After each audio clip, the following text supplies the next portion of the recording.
Hello, thank you all for coming out this morning. My name is Wendy, dedicated to the rehabilitation and release of orphan and injured wildlife in the upstate of South Carolina and beyond. Education of the public is also an important goal. We are celebrating our 25th year this year, and we do not have a facility, and we work out of our homes.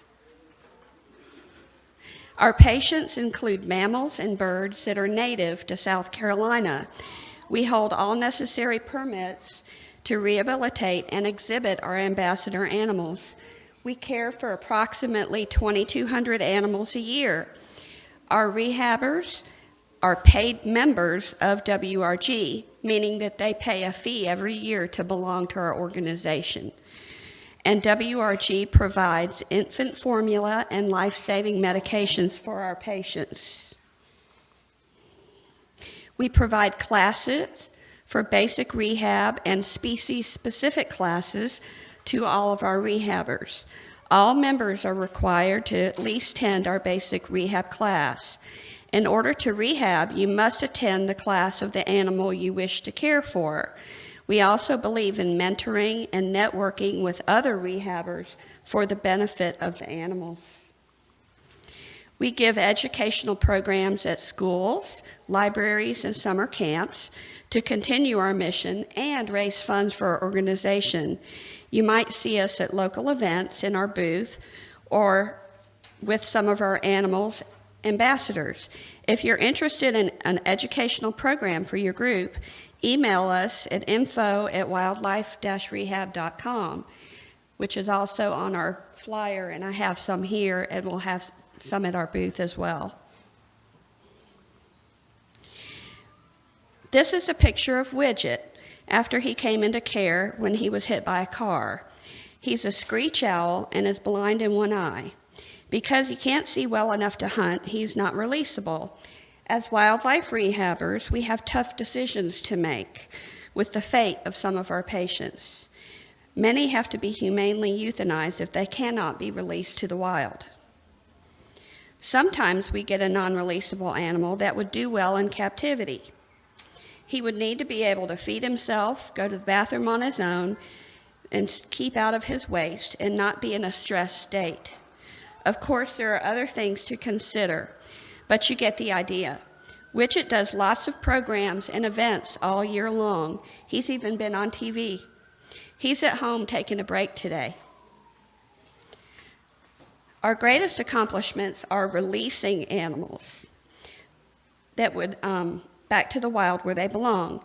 These little raccoons were on their own after their mother was killed in a violent storm. Their tree was knocked down. It took many days to catch them in the North Main area of Greenville. And then you saw a baby groundhog and how big they get, and finally release day. They eat a ton of vegetation and are very expensive to feed. Many callers and finders assume we get government funding to do what we do. The truth is we do not. We have to raise our own funds to do this, and it's not cheap. Our rehabbers pay an annual fee to be a member and also spend thousands to house and feed our animals. We depend on donations from the public to keep us going. This year, to celebrate our anniversary, we're holding a golf tournament. If you're interested, we have information in our booth today. It's in May on the 12th in Easley. What do you do if you find a baby squirrel or an injured hawk? Call us right away and check our website for the phone number of the appropriate rehabber. Be safe and wear gloves when handling any wild animal. Keep pets and children away. If you can contain the animal in a box with a lid, please do so. Babies must be kept warm and dry and never be fed unless we instruct you to do that. You can cause death by feeding a baby incorrectly or feeding it the wrong thing. This can be a learning experience for your child. Follow instructions and follow through. Bring the child with you to drop the animal off so that the rehabber can thank her for doing the right thing. Thank you for caring and for listening. If you find an orphan or injured wild animal, call our hotline at 864-233-0339 or check our website for who to call. We have rehabbers all over the upstate to help, and just remember that we are all volunteers and we need your help too. If you can drive the animal to us, that is very helpful. We may have a house full of infants that we're feeding around the clock, and many of our rehabbers also work full-time, so they can't drive to pick up the animals.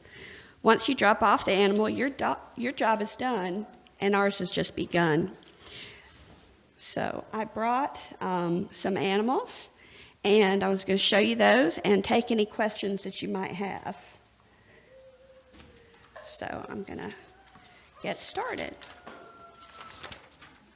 Oh my God. Oh my God. Oh. Nice and close. This is Mel. It's short for Mr. Mellow. He can't get away from my glove, okay? So he's not going to fly on me. He might decide he wants to fly a little bit, but he's not going far.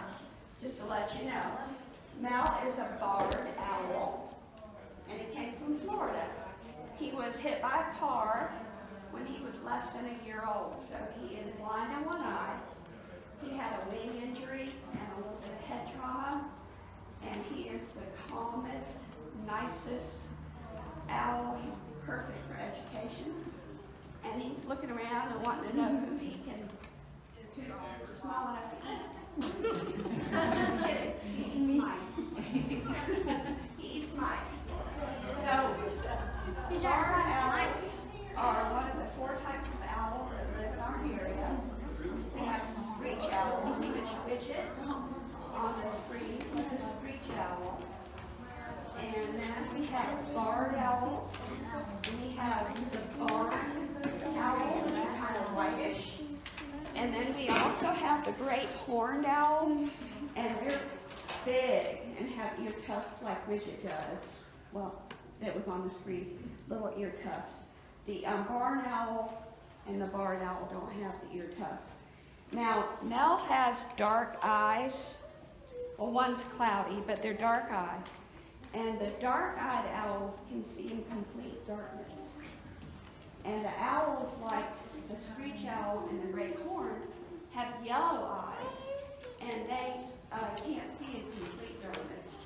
And they're more active, like dawn and dusk times of day. And these are more nocturnal. Package. They have very strong talents, big talents for catching and grabbing their prey. I'll get to the questions in just a minute, okay? They eat rodents, is mostly what they eat. Sorry, this is looking around. Their eyes are fixed in their head. They can't turn their eyeballs like they can, like look over there. So he has to turn his head. And they cannot turn their head all the way around. I know a lot of people say it looks like it, but it's 270 degrees if they can turn their head. What I have are southern flying squirrels, and we're going to walk around and let you see them up close. I need the children and everybody to stay seated, inside voices, and no touching, okay? But you can see them really close.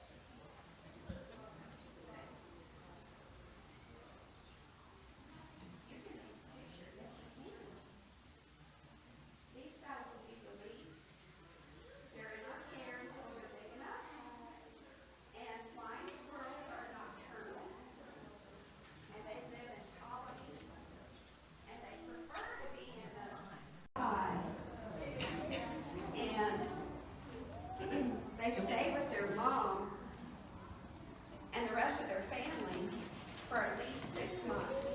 Not really far. Now they can actually glide about, see that tail? About 250 feet. Front, if they're way up high, you know, and the distance and the length.